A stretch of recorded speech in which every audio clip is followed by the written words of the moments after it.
Donovan, Maria Cardona are back. Maria, listen, you heard that question about tell 10 of your friends, ask them, are they happy with where the country is going? You didn't like that. I think it's a faulty question, and hopefully that's what Republicans are banking on, because if you ask me if the country's going in the right direction, a dyed-in-the-wool Democrat progressive, I will say no. And by no means does that mean I will ever vote for a Republican, because I think Republicans, and especially the Republican Party today, is part and parcel of the problem. They want to take away my rights. They want to destroy our democracy. They are absolutely all about election denial, and no one has the backbone to stand up to the leader of their party right now, which is Donald Trump, who's about to announce for president, God forbid, that is going to take us in a completely continuing wrong direction. So I think that is the wrong arbiter for people, and for people to try to understand where this country is going. So since Maria has no passion at all, What do you really about think? this, and I feel like I just can't understand how you feel, I want to know, what is the arbiter in your minds? Like, is that the wrong question? What would be the right one?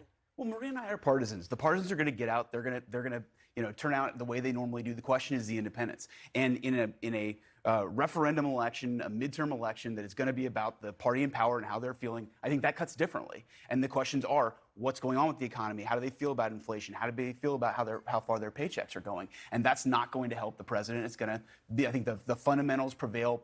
Political gravity wins the day. And the question is, can Republicans take advantage in time with all this early vote that's in? I think they're catching up. The trajectory is right. But the question is whether they run out of time. Is this the conversation that's actually happening, though? I think everyone's become reductive. Online has made us all reductive. So, Marjorie Taylor Greene is considered an intellectual, which she is not.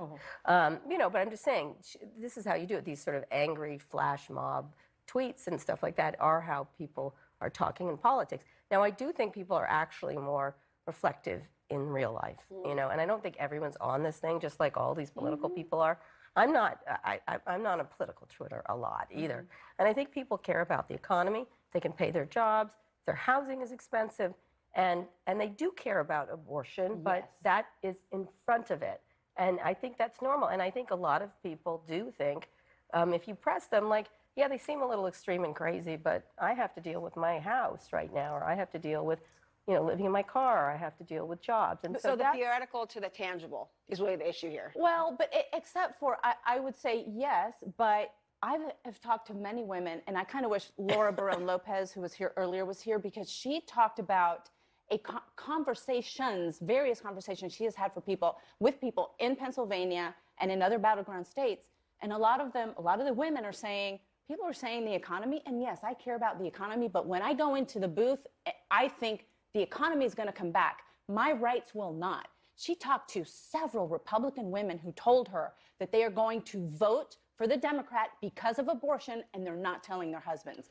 I think this is an underlying current that is not being measured in the current polls. As you know, newly registered women, newly registered people of color will never show up in these polls because pollsters do not measure them. Ticket splitting, is that what's going to happen?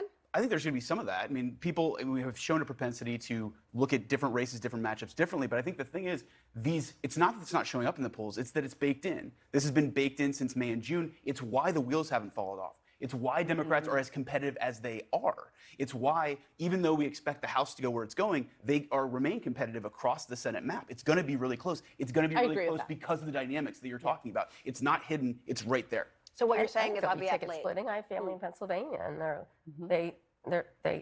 Republican, and they're going to vote for Oz. But Doug Mastriano, that's been the case in the last few elections. Allison Shaka Khan once said, "To the limit, to the wire." There we are. Well done. Well, we were all listening with rapt attention. That was a good panel you had right there. No elitism here.